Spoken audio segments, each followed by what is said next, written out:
অজু করার পরে আপনি কাপড় চেঞ্জ করছেন, লুঙ্গি চেঞ্জ করছেন, পাজামা প্যান্ট চেঞ্জ করছেন, কোনো অসুবিধা নেই। এতে যদি সতর খোলাও হয়ে যায় তার কারণে অজু ভঙ্গ হবে না। কারণ সতর উন্মুক্ত করা এটা অজু ভঙ্গের কারণের মধ্যে থেকে একটা না, বিধায় এটা অজু ভঙ্গের কারণ হবে না। আমরা অনেক সময় মনে করি অজু করার পর হাঁটুর উপরে কাপড় উঠে গেলে অজু ভেঙে যাবে। এটা আমাদের ভুল ধারণা। হাঁটুর উপরে কাপড় উঠে গেলে অজু ভাঙবে, কিন্তু অন্য মানুষের সামনে আপনি হাঁটুর উপরে কাপড় তুলে ফেলেছেন, আপনি আপনার রান প্রদর্শন করছেন, তাহলে সেক্ষেত্রে আপনি গুনাহগার হবেন, কারণ আপনি সতর খুলছেন মানুষের সামনে, সেটা ভিন্ন বিষয়।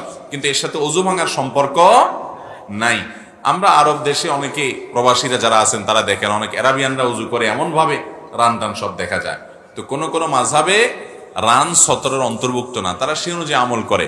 কিন্তু বিশুদ্ধ মত অনুযায়ী এবং জমহুর উলামাদের মত হলো যে রান সতরের অংশ, এবং হানাফি মাযহাবেও তাই। সেজন্য রান বা হাঁটুর উপরের অংশ যেন প্রদর্শন না হয় সেটা সবসময় খেয়াল রাখতে হবে, অজু থাকুক